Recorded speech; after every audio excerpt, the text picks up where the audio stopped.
Hello, and welcome to the Office of the Patriot. If you are a returning viewer or subscriber, welcome back, and thank you for your continued viewership. It is appreciated. If this is your first time to my channel, congratulations on finding it, and I hope you find the content worth coming back for. My name is Myron Ybarra, and I'm your host. The news cycle last week was ablaze with the end of our democracy claims by politicians in the House of Representatives and the legacy media. Now, this might not sound like anything new coming from House politicians because it's usually the starting phrase of a self-righteous declamation from liberal Democrats. However, in this case, most of the clamoring didn't come from them, but instead House Republicans. And why were they claiming that democracy was being killed? Well, because a significant portion were upset that 20 House Republicans, all which are members of the House Freedom Caucus, did not agree with the other 200 for the nominee of Speaker of the House for the 118th Congress of the United States. Before I get into this any further, I would like to get your take. Do you believe that the multiple votes that it took to finally elect Kevin McCarthy as House Speaker harmed our democracy or the Republican Party in any way? Please take the time to comment below. A couple of things went through my head when I saw the first vote for a House Speaker take place and no Speaker was selected. A small part of me understood and empathized with the other 200 representatives to elect Kevin McCarthy as House Speaker. All the newly elected representatives could finally be sworn in. New work could begin in earnest, and I'm sure there's lots to do. And the House could start working again as it did before. But therein lies the problem. You see, there were quite a few new conservative legislators who assumed office.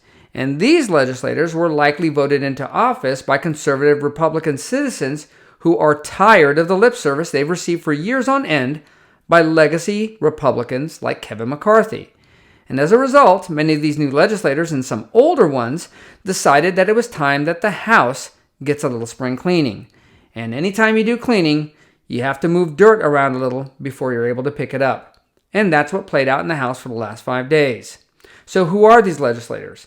Well, 5 of them were just elected to the House and 15 already maintained office. But more importantly, all belong to the House Freedom Caucus. And the House Freedom Caucus is a group of conservative House Republicans who, according to their website, gives a voice to countless Americans who feel that Washington doesn't represent them. They claim they support open, accountable, and limited government, the Constitution, and the rule of law, and policies that promote the liberty, safety, and prosperity of all Americans. Sounds like something that all Republicans should support. The House Freedom Caucus, often referred to as an alt or far-right conservative legislative group, was established in 2015, right before President Trump took office in 2016. And since that time, the House Freedom Caucus has tried to influence the more liberal Republican politicians in the House to reset back to equally distributed power and responsibility by all House Republicans, not the current practice of consolidating it to just a select few who might be adept at fundraising or compromising with Democrats by reaching across the aisle, irrespective of the needs of their constituency. And in the case of Kevin McCarthy securing the votes for House Speaker, he had to give a number of concessions to that end. As a result, many of these concessions were drafted by members of the House Freedom Caucus, and some of these include establishing a subcommittee to investigate the political weaponization of various federal departments, to include the FBI, the DOJ, and the IRS, among others. The power to cut funding and salaries of federal departments or employees, or to cut funding to programs through appropriations. And that's also known as the Holman Rule.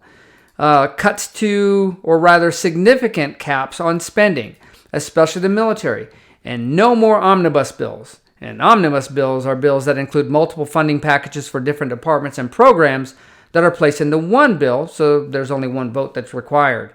The $1.7 trillion spending bill that crept through the House the Friday before Christmas is a gross example of this. To ensure that lawmakers have ample opportunity to review legislation before it's voted on, McCarthy also agreed to a 72-hour review period of the bill's text before a vote. And probably the most significant concession was the agreement for implementing a motion to vacate if a sitting House member, Republican or Democrat, declares a vacancy in the office of the Speaker and calls for a vote. The vote would be a privilege vote, which means that it would take precedence in the chamber and it would be based on a simple majority. This is a pretty good reset if you ask me. Still, there are some legislators on the House Republican side that are detractors of the original 20 dissenters. They believe that they were grandstanding and trying to secure positions in specific committees or subcommittees in search of power and influence. Probably one of the most outspoken of these Republican House politicians is Dan Crenshaw of Texas. In one of his interviews to the press about the House Speaker vote, he referred to his holdout Republican colleagues as terrorists, and not supporting McCarthy in a unified Republican House vote as a threat to democracy. I find this embarrassingly funny. To suggest that the process of voting, which is a democratic process, is a threat to democracy because you aren't voting exactly how he wants you to vote, is exactly why the people needed to see this entire process play out in the House. Too many times have we, the people, been subject to the bitter desserts as a result of poor decisions by our representatives based on backroom agreements. Our representatives have a responsibility to their constituency, to the Constitution of the United States, and to an open democratic process. Dan Crenshaw and his ilk are the Republican politicians of old. They might have been legislators at one time, full of wholesome intent and driven to serve. But once in office, they sacrificed their principles for profit, prestige, and power, and ultimately became politicians. Well, that concludes this episode of Office of the Patriot. If you enjoyed what was presented, please take the time to subscribe, like, comment, and share my channel on your social media. It is appreciated. And as always, have a great day and stay safe out there.